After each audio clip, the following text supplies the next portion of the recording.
What to do if your manual does not want to start. Turn in the key, clutch is down, electrical is on, meaning the battery's good, but she's not cranking over.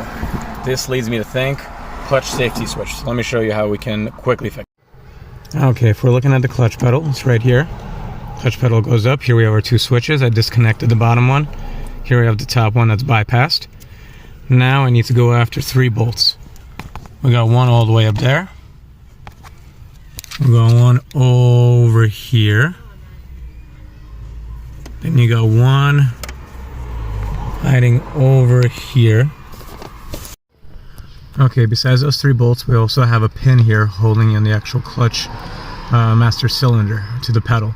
So this one you got to peel back a little bit, then you can slip it out. Then the actual pin that is holding them, you can just very easily push out. I recommend doing this before you release the actual bolt on the pedal, because at least it's held in place, it's fixed, so it's easy to get out and it moves easily. Now I'm going to proceed to get all the bolts out. Alright, I got the 2 back bolts out. Those were 12 millimeters. So is the one up top here. As I pop it out, get them on the ground, our pedal should just come right out.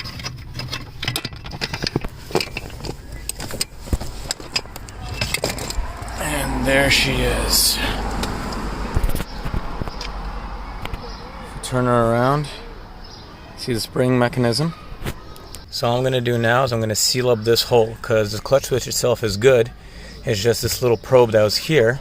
So when you press the clutch, see how that hole just goes right through it.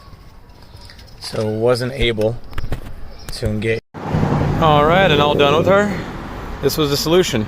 It's got a piece of hose, cut it to the necessary length, jammed it on there, and now whenever I close it, it works as the cap. Hose is a fuel line hose, so it's going to be resilient. It's going to weather the time. Hopefully outlives the Civic, but God knows this thing is just near to bulletproof. Now all that's left is just put it in, plug everything in, and give her a shot. Okay, once we have the pedal screwed in there, then it's going to be easy to just slip the pin through and get it into the actual clutch pedal, connecting the cylinder to it. Definitely don't want to do that when the actual pedal assembly is not secured. That would be tough. Now all I got to do is just put this cotter pin back in, connect my plugs, take out my temporary switch that I've had on here, and she should be good to go. Okay, and after our hose fix, let's see, clutch down, give it a crank, fires right up. Alright, hope you found this helpful.